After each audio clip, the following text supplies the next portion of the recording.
And then I forgot to charge my camera.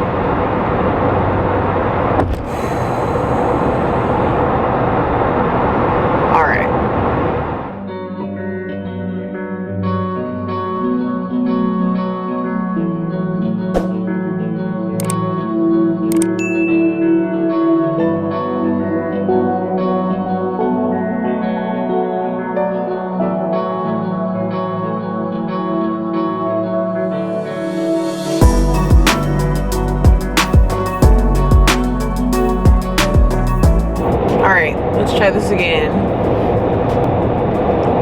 Hey you guys, welcome back to my YouTube channel. If you are new, welcome. I am currently en route to a destination for another video, but I thought while I was in the car, I would give you guys a quick fibroid update. Now, if you don't know, if you're new here, I have uterine fibroids. I've done, I want to say maybe 3 videos on this, talking about my experience with fibroids, just different challenges with doctors, how it's been, what are fibroids, all of those things. So be sure to check that out. I know there are cards sliding out at you right now, so check that out after this video, but I wanted to give a quick update. So today, it's like May, I want to say mid-May right now, which that's already hard to believe and crazy that we're talking mid-May, but I am finally due to have surgery to remove the large fibroid on June 9th. I am excited. I'm excited to finally have this journey over with. So first of all, I used to have a fibroid that was about this big. Yes, I drive with my knees, it's fine.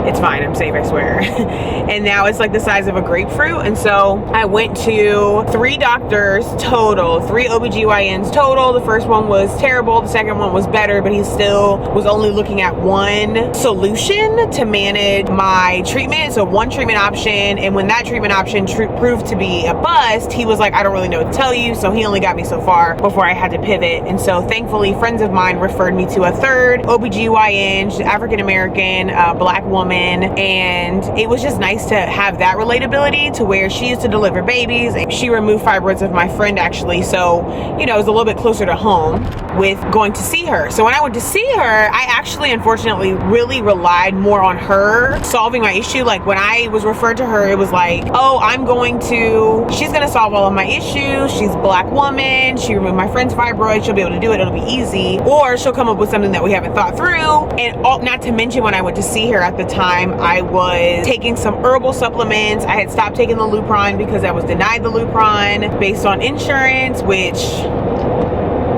so I stopped taking Lupron, and I've not been on Lupron since back in the end of November. However, after going to see her, she said, yeah, you're gonna have to get it removed, but why don't we do an MRI? Well, no one had ever referred an MRI to me, so I was frustrated about that. Not to mention, if you've ever had an MRI before, it's an interesting experience. If you don't like tight spaces, you have to like kind of prepare yourself, and that alone was wild to say the least. When I got my MRI done, it's like it's a very scan where you have to lay on the table, get on like a gown, take all of your metal out, because it's a huge magnet. And so I had to take all of my metal out of my face and then lay on this table, and then you get pushed into this like very, very, like the tube itself might be bigger or smaller, but they have to like get you up really close to like the top. So me not liking tight spaces, that was a struggle.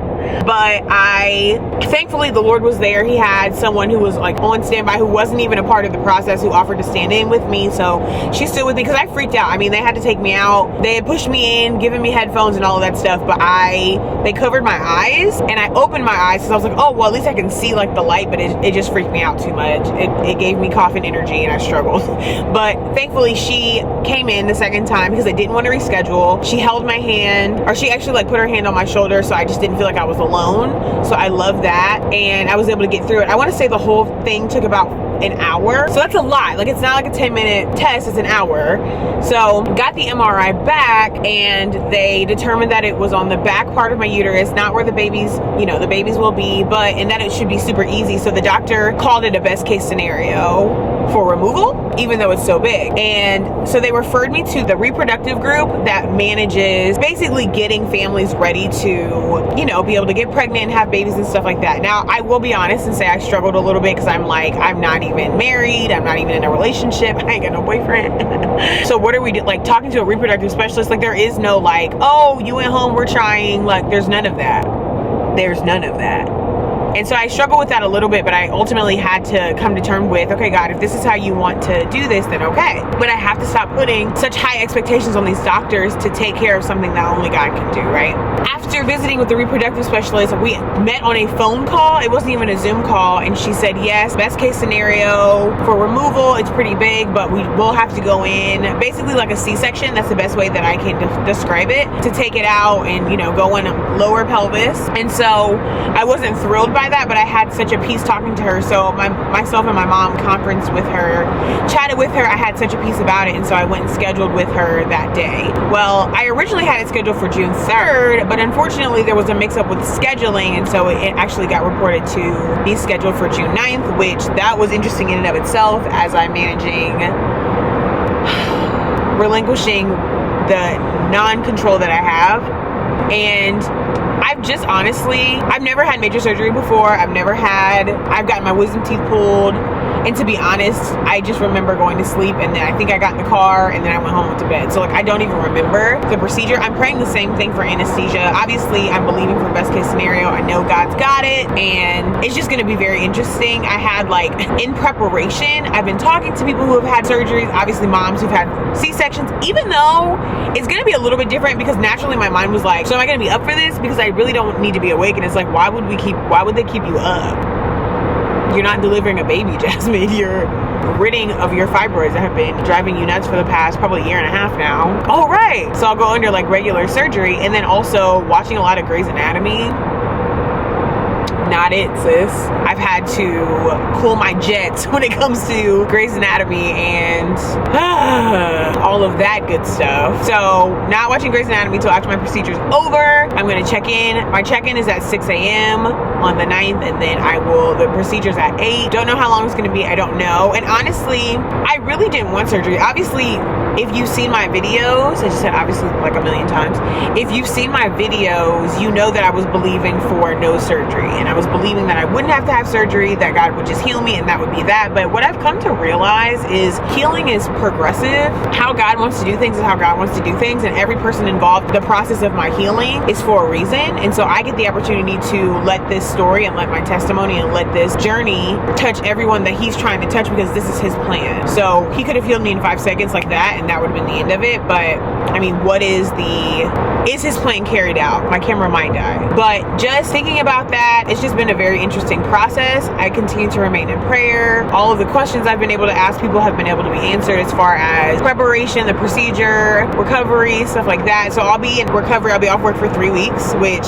I've never been off 3 weeks ever since I've been working. So that's in over 10 years. I've never been off work for that long. So that'll be interesting, but I'm sure, you know, I'll take you guys with me along on that journey. I'll be staying at my mom's house because I can't get up the steps. If you've seen my apartment tour, you know my steps are steep and crazy and wild and not conducive to a recovering patient. So I'll be at my mom's house, which is also another pivot, of course, but I'll be home for 3 weeks recovering and really taking it easy. So many things. Yeah, it's been wild with my fibroids. I unfortunately have figured out how to finesse and finagle. If I don't go to the bathroom, like, it's just like this mental game that I play, where it's like, when I have to go to the bathroom, do I have time? Am I gonna, you know, is it gonna get blocked off? Am I gonna have issues? Like, I've had to resort to some really extreme measures of how to be able to allow myself to go. And it's just been such a humbling process. It's been very overwhelming. It's been very tiring and exhausting, because I don't always sleep well, because I'm up every couple hours to go to the bathroom. So that's exhausting. And then sometimes in the middle of the night, where I'm like laid wrong and my bladder does get lodged behind my fibroid, then I have to do, you know, some crazy stuff to be able to go, which takes time and creates additional work. And it's just, so I'm so ready to get this out of me, even though I wish I wasn't having surgery. I really do. I wish I didn't need it, but I'm glad that if this is how God wants to do it, then I'm gonna get healed, and that's it. So more to come here. It's a little bit of a shorter video because again, my camera's about to die. I want to say 2 hours away from my destination. But let me know if you guys have any questions or anything like that. I love you all so much. Thank you for going with me on this journey. It's gonna be interesting, and yeah, I'll talk to you guys next week. Like, subscribe, share, become a part of the family. You already know what it is. You already know what it is and what it ain't. But as always, I love you all, and I will talk to you next Friday. Peace.